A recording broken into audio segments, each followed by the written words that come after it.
driver side chassis leg repair. Had seen before that there were some rust bubbles that were making the whole leg ripply. So obviously, as you saw in the pictures, it was quite bad inside. Also had to repair some of the structure inside. And here's the end result. All the welding and fabrication and everything has all been done by me. And we even did factory spot welds on the lip at the end. So here it is.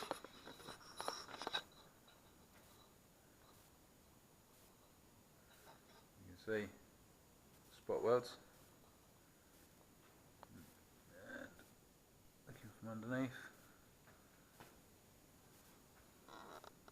So pretty pleased with that.